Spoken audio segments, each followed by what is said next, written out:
Hello everyone, today we are going to learn about verification of Clark-Maxwell's reciprocal theorem.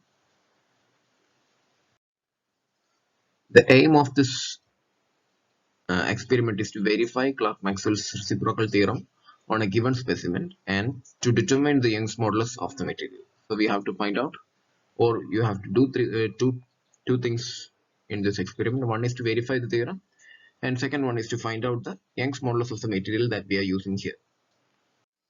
The apparatus needed to conduct this experiment are: one, there is a system or an apparatus to provide simple supports to a beam, plus a loading pan or a weight pan, that is to apply the weights on different parts of the beam, then weights, dial gauge, etc. And also a scale. You need to have a scale also to measure the dimensions of the beam. Let us see the theoretical aspects behind this Clark-Maxwell's reciprocal theorem. The theorem states that in a linearly elastic structure, the deflection at any point A due to the load applied at B will be equal to the deflection at B when the same load is applied at A. That means a linearly elastic structure means the structure obeys, or the material of the structure obeys Hooke's law. That is, stress strain curve is linear. Now, so that is, stress strain curve should be linear for this theorem to be valid. The deflection at any points. Now we need the beam system. See, this is a beam with two supports. The deflection at 2 points, it is, now let the points be A and B, and we are going to apply a load of say 100 Newton at A. Now the beam will deflect like this. Sorry, let's draw it once again.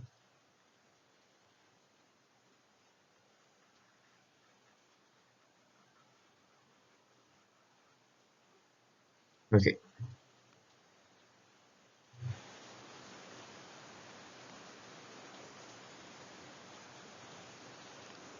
So this is a beam and these are the supports.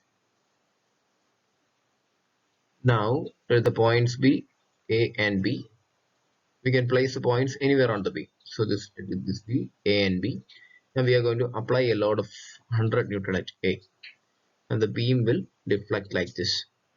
And we are going to measure the deflection at B. Let it be 2 centimeter. Okay. So this is the first part. Now, when we move on to the second or the last part of the theorem, in the same beam system, the same supports, same points A and B, we are going to apply the same load at B, that is 100 Newton load at B, and the beam will deflect like this. Then the deflection at A will be equal to 2 centimeters.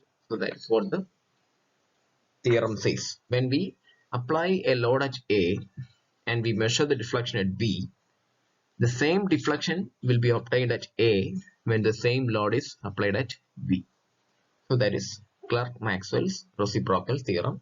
And for this theorem to be valid, the structure should be linearly elastic. Now, another aim of this experiment is to find out the Young's modulus E. To find the Young's modulus in a simply supported beam, deflection at quarter point of the span due to load W at the center span is given by delta is equal to 11W L cube by 768 EI. So that is the equation to find out the deflection at quarter point. Quarter point means, see, this is for this beam, total length is L,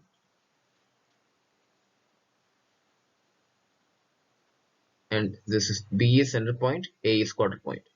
So deflection at quarter point A when the load W is at B. For that, the deflection equation is delta is equal to 11W L cube by 768 EI. So that is required when you do the experiment. In this equation, delta is a deflection at quarter span, and W is a load applied at the center span. L is the total length of the beam, I is the moment of inertia of the cross section of rectangular beam of width b and depth d. For that we know the standard equation bd cube by 12. Now E is the Young's modulus of the material. Hence, from this equation, E is equal to 11W L cube by 768 delta I. Now let point A be the quarter span and B be the center span. Knowing the values of delta, W, L and I, we can determine the value of E. That means we are going to do the experiment for this setup. That is, we will be applying first we will be applying the load at A, and we will measure the deflection at B. Then after that we will be applying the same load at B and measure the deflection at A. For the theorem to be valid, these two deflections should be same. Now using this setup, let us see how we can find out the value of E. For that, in this equation, we don't know the value of E, but we know the value of W, that is the load that we have given. Then L is the length of the beam, and delta is the deflection that we have measured, and I is the moment of inertia. Knowing all these terms, we can find out E using this equation. E is the Young's modulus.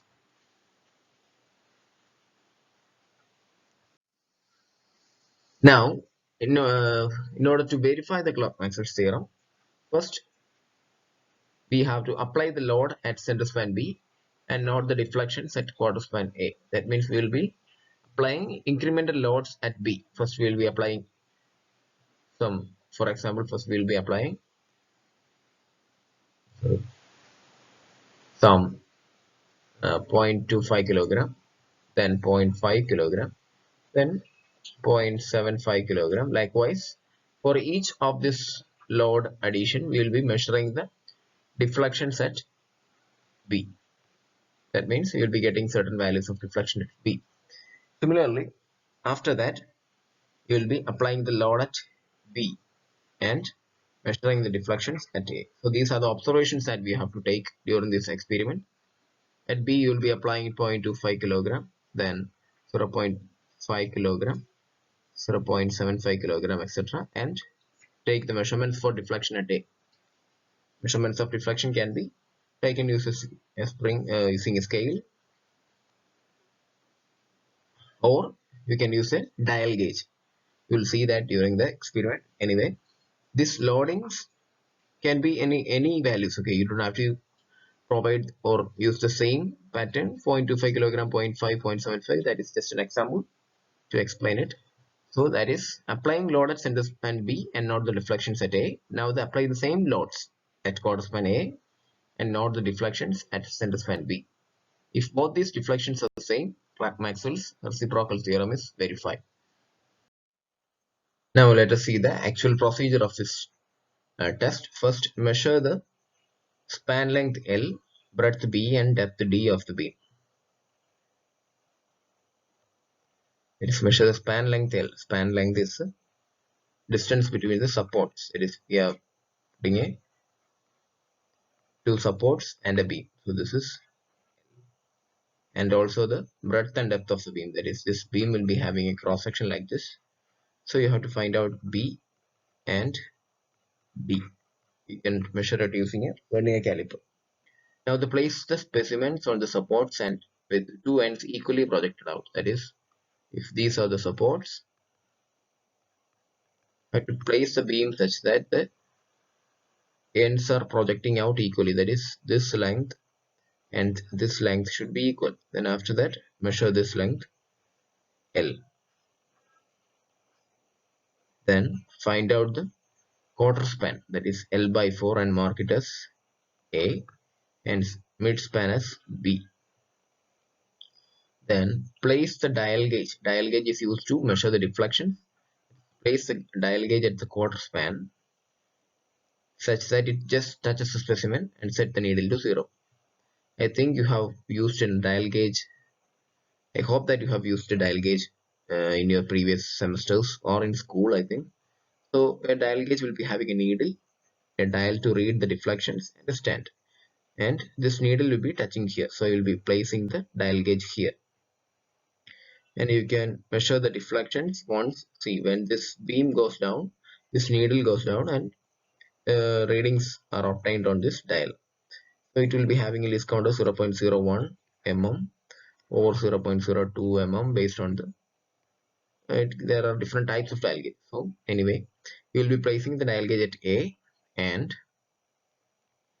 take the weight pan, that is the pan where we are going to put the weights, or that is used to apply weights on this beam, and place it at mid span B. We are going to put the pan here. So this is the pan, and record the deflection on the dial gauge. That is because this weighing pan also will be having a weight. So that is the first weight that we are providing here. After providing or after hanging the pan here, take the deflection at A. That is, we will be taking deflection at A. Now after that,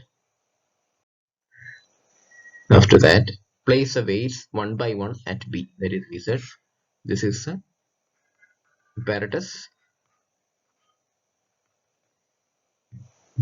and we will be having 2 points A and B, that is quarter span and mid span, and we will be putting the dial gauge here at A and the pan here at B. Then after that, we are going to put the weights one by one. First weight is due to the, or first load is due to the weight of the pan, and after that we are going to put the loads. That's first we will be putting first load here, and we'll be taking the deflection at A. Then after that we will be putting the second load here and take the deflection. Then after that, third load here and take the deflection, like that. Okay, so the observation should be like there will be two cases: load, then deflection delta, that is for loading and unloading. That is, load will be having a certain value, 0.25, 0.5, 0.751 kilogram, etc. And loading delta at loading, that is, loading means first we will be putting the pan, then write the deflection here, then first weight, then put the deflection, write the deflection or not the deflection from the dial gauge and write it here. Likewise, we will be putting 5 or 6 weights, that is the loading phase. Then after that we will remove this weights one by one. Okay, see the weight for span, then 0.2, 0.25, 0.5, 0.75 and 1. Let there be 4 weights. So we have, in the loading phase we will be putting the pan first, not the deflection, right here. Then for 0.25 there will be deflection, 0.5 there will be deflection. Likewise for 1 kilogram there will be deflection. Then after that remove this 1 kilogram and write the deflection. Then remove this again, not remove 1 kilogram, remove the last weight that you have put, and there will be 0.75 remaining. So write the delta during unloading phase. Likewise, we will be removing each weights that we have added earlier and take readings and write it backwards. So that is the first phase. That is what it is said here. Place the weights one by one at B and record the corresponding dial gauge the readings. Now unload the weights one by one and note down the dial gauge readings. Now they interchange the positions of dial gauge and weight pen. That is the second part of the experiment. Interchange. See, this is same beam. This is A and this is B. So interchange the positions of dial gauge and weight pen. Now the weight pen is at A and dial gauge is at B. This is the dial gauge to read the readings. After that, put this. Now take the readings again. There will be a table similar to this for loading and unloading phase. First take the reading for the weight of the pan. Then after that, put one weight, not the reading. Put second weight, not the reading. Put third weight, not the reading. Likewise, that is the loading phase. After that, remove the weights one by one and again take the readings. Now you have got all the observations. Now tabulate the results. That is, you have to write these results in a table. Plot a graph with load along y-axis and mean deflection along x-axis for both cases. That is for loading, load at A, deflection at B, and load at B, deflection at A. And if these graphs coincide, the theorem is verified. That is the mean deflection we are going to use. That is, while we will be taking the mean of these two values, that is loading and unloading phase.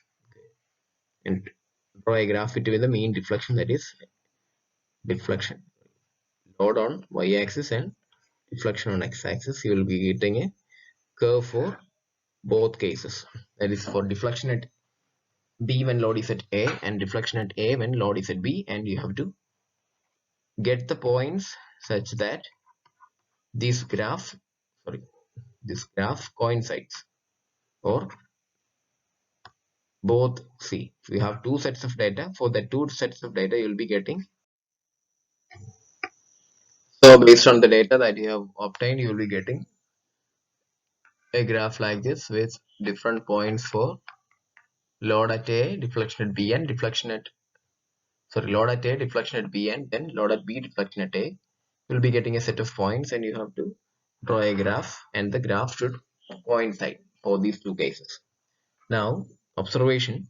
First, you have to take the breadth, as we have said earlier. This is a cross section of the beam, and this is the breadth, and this is the depth, and the clear span should be also measured. That is the clear span, that is the distance between the supports.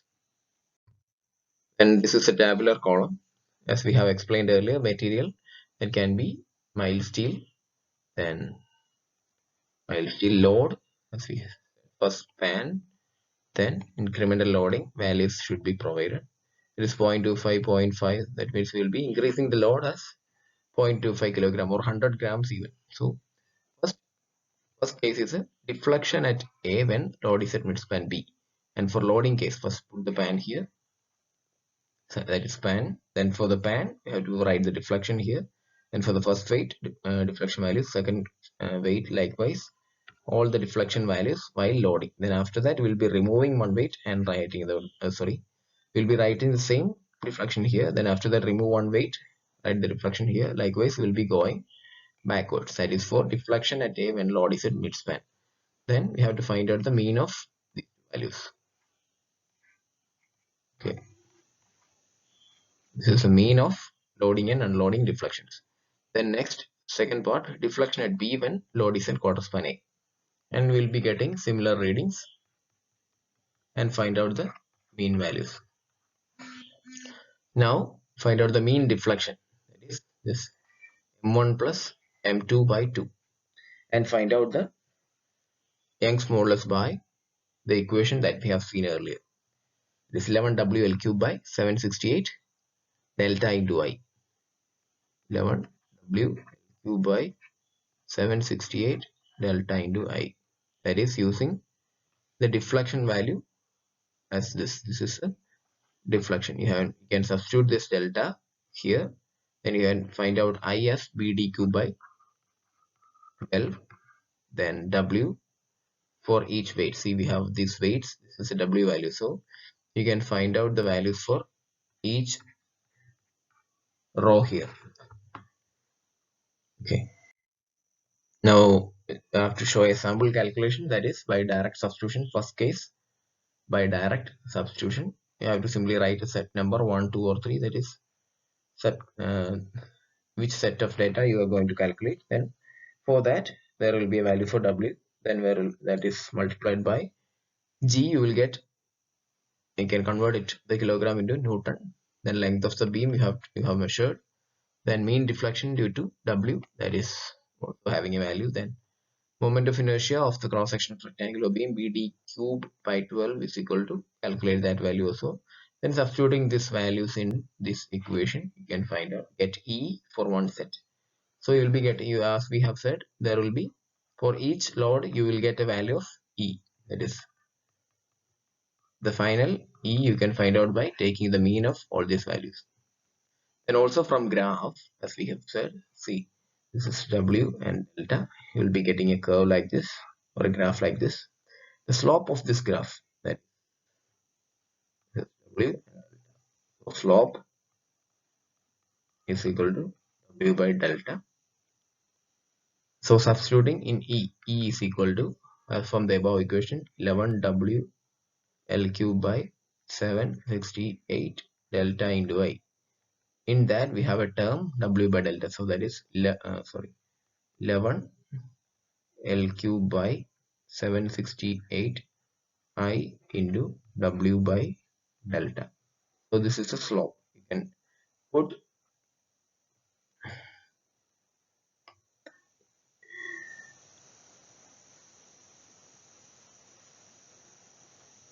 and use this value of slope in this equation to find out E. That is two methods to find out that if